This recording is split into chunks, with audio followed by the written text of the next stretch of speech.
Hello everyone. Hello and welcome everybody. This is Abhishek Tiwari here and I'm welcoming everybody on this YouTube platform. So students, once again I'm here with the very last video of your lesson, which is landscape of the soul. Uh, you know in which of the Hornbill book. So get ready to watch the last video where we were studying.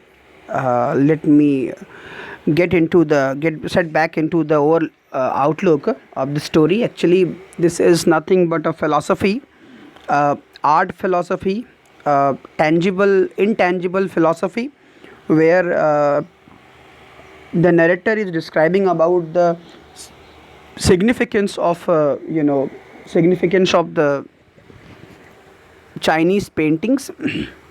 So what actually concepts behind? There are several philosophical concepts behind every art. So as of Chinese arts also. So we have studied about these all things.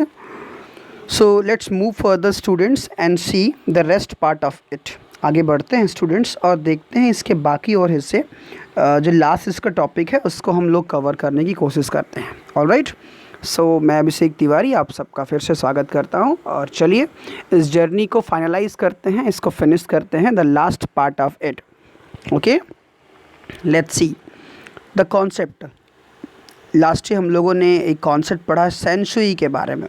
Okay, the concept is expressed as shanshui. So जो entire concept है Chinese painting की, it is described, it is expressed as shanshui. इसको shanshui के रूप में describe किया जाता है, जिसका लिटरली मीन्स होता है माउंटेन वाटर, पहाड़ों की का जल या पर्वतों का जल कहा जाता है. which used together represent the world landscape. जो दोनों ही वर्ड जो हैं मीन्स ये शेंसुई का टुगेदर एक साथ यूज़ करते हैं इस वर्ड को रिप्रेजेंट करने के लिए लैंडस्केप को. ओके, कोई लैंडस्केप है, लैंड फीचर है. ओके, मतलब कि भूदृश्य उसको कहते हैं, जो दिखाई देने वाला लैंड फीचर होता है उसको लैंडस्केप कहते हैं. तो ये एक्चुअली टुगेदर यूज होता है लैंडस्केप को रिप्रेजेंट करने के लिए. Okay, so more than two elements of an image. तो जो सेंशुई के बारे में हम बात कर रहे हैं, more than two elements of an image. इस इमेज के मोर देन टू एलिमेंट्स होते हैं, दो से ज़्यादा एलिमेंट्स होते हैं. Okay, so these represent two complementary poles. तो ये जो एलिमेंट्स होते हैं ये दो कॉम्प्लीमेंट्री पोल्स को रिप्रेजेंट करते हैं. इसके दो धुरी को, एक्सिस को, दो पोल्स को, जो कॉम्प्लीमेंट्री पोल्स हैं, पूरक कहते हैं. कॉम्प्लीमेंट्री मीन्स तो ये उसको कंप्लीट करने वाले कॉम्प्लीमेंट्री पोल्स को डिस्क्राइब करते हैं. दो ऐसे बेसिस जिसके ऊपर ये पूरी फिलॉसफी टिकी हुई होती है. Okay, reflecting the Daoist view of universe. ये दाओइस्ट मतलब दाओ की जो विव है, जो उसका नोशन है, नज़रिया है दुनिया का, ब्रह्मांड का, उसको दिखाने का, ये कि उसको रिफ्लेक्ट करने का एक नज़रिया है जो इसमें दिखाई पड़ता है. The mountain is yang. Mountain को यांग कहा गया. Okay, reaching vertically towards heaven, जो कि सीधे वर्टिकली ना हेवन से, ठीक है, पहुंचती है, हेवन को पहुंचती है. तो इस तरह से इसको यांग बोला गया. एक्चुअली आप स्टूडेंट्स अगर आप थोड़ी बहुत इन्फॉर्मेशन रखते होंगे तो चाइना में एक रिवर है, उसका नाम है यांगटी सिक्यांग. यांगटी सिक्यांग. ओके, तो यांग मीन्स होता है यांग. ओके, यांग मीन्स होता है माउंटेन, पहाड़ों से निकलने वाली नदी को हम माउंटेन, वहाँ पे यांग कहते हैं. तो yang, mountain is yang, reaching vertically toward heavens, जो टूवर्ड्स हेवन से वर्टिकली पहुँचती है, उसको इस तरह से कहते हैं कि वो आसमान से, स्वर्ग से सीधे उतरती है. स्टेबल होती है, वार्म, गर्म होती है, एंड ड्राई इन द सन, और सनी डेज में ड्राई हो जाती है. वाइल द वाटर इज़ यिन, और पानी को यिन कहा गया. ठीक है, माउंटेन को यांग कहा गया. जो मैं दो पोल्स की बात कर रहा हूँ, तो एक फ़िलॉसफी यांग पे टिकी होती है और दूसरा यिन पे. Yin means water, okay, water is in horizontal, ये हॉरिजॉन्टली बहती है ऐसे, ठीक है, माउंटेन ऐसे होता है, वाटर हॉरिजॉन्टली इस पे से बहती है, okay. Resting on the earth, जो अर्थ पे रेस्ट कर रही होती है, फ्लूइड की तरह होती है, लिक्विड फॉर्म में, मॉइस्ट एंड कूल, ठीक है, नमी लिए होती है और ठंडी होती है, इसके अपने कैरेक्टरिस्टिक्स ये होते हैं। So the interaction of, okay, so here the interaction of yin, the receptive feminine aspect of universal energy, ठीक है, तो जो इंटरेक्शन होता है यिन का यांग के साथ में, एक रिसेप्टिव ना, एक ग्रहण करने वाला, फेमिनिन एक्चुअली फेमिनिन एस्पेक्ट है यूनिवर्सल एनर्जी का, यूनिवर्सल एनर्जी का एक फेमिनिन एस्पेक्ट है, मतलब एक उसका स्त्री फीमेल फिगर में उसकी एक एस्पेक्ट है यूनिवर्सल एनर्जी का, ठीक है। मीन्स इस ब्रह्मांड की ऊर्जा का एक सोर्स है कि जब यांग के साथ यिन मिल जाती है। अब आप इस फिलॉसफी को समझिए। Here the philosophy is describing, okay, something which is unitary, incomplete, and together uniting, together become complete, okay, like a male or a female in our own philosophy, जो हमारी फ़िलासफ़ी रही है स्टूडेंट्स। आपको मैं थोड़ी सी philosophy के बारे में बता रहा हूँ, आप प्रोबेबली आपको नहीं जानकारी होगी इसकी, बट ट्राई टू अंडरस्टैंड। कहते हैं हमारी फ़िलासफ़ी में कि जो मेल होते हैं फीमेल के बिना वो कॉम्पेटेबल और इनकम्प्लीट होते हैं, वैसे ही मेल जो होते हैं और फीमेल जो होती हैं वैसे वो भी कही जाती हैं कि वो उनके बिना इनकम्प्लीट हैं। सो टुगेदर दे बिकम कंप्लीट, और एक साथ मिलकर ये कंप्लीट बन जाते हैं, एक हो जाते हैं, एक जिसे हाफ़ एंड हाफ़ मिलकर वन हो जाते हैं। तो ये इस तरह से वो कहते हैं कि यांग जो है हिमालय या फिर माउंटेन, और इस तरह से जब उसमें से येन मिलती हैं, जब ये दोनों नदी और पर्वत मिलते हैं, सो ये क्या होते हैं, ठीक है, यहाँ पे नदी को फेमिनिन कहा गया है, एस्पेक्ट ऑफ यूनिवर्सल एनर्जी। तो ये ब्रह्मांड की ऊर्जा का एक स्त्री रूपी या एक फीमेल एस्पेक्ट होता है, एक फीमेल पहलू होता है, एंड इट्स काउंटर पार्ट यांग, और इसका काउंटर पार्ट मीन्स इसका मेल मेंबर यांग होता है, पर्वत होता है, जो कि एक्टिव होता है और मस्कुलिन होता है, मतलब उसको मेल फिगर्स के रूप में डिनोट किया गया है। Is of course a fundamental notion of Daoism, और definitely it is a fundamental notion of Daoism. Daoism जो था, इज्म जहाँ लग जाता है ISM, वो एक फ़िलासफ़ी होती है, ठीक है, कहीं पे भी ये लग जाए तो वो एक फ़िलासफ़ी होती है। सो दाओ की फ़िलासफ़ी को दाओइज्म कहा गया। तो दाओइज्म की फ़िलासफ़ी का जो फंडामेंटल नोशन मीन्स आइडिया, जो फंडामेंटल आइडिया था वो यही था कि यूनिवर्सल एनर्जी का हाफ पार्ट जो है वो येन है, और उसका काउंटर पार्ट यांग, वो उसका हाफ पार्ट है, ओके। दोनों मिल करके जो है ये क्या करते हैं, एक यूनिवर्सल एनर्जी क्रिएट करते हैं मेल और फीमेल के रूप में। So what is often overlooked is an essential third element.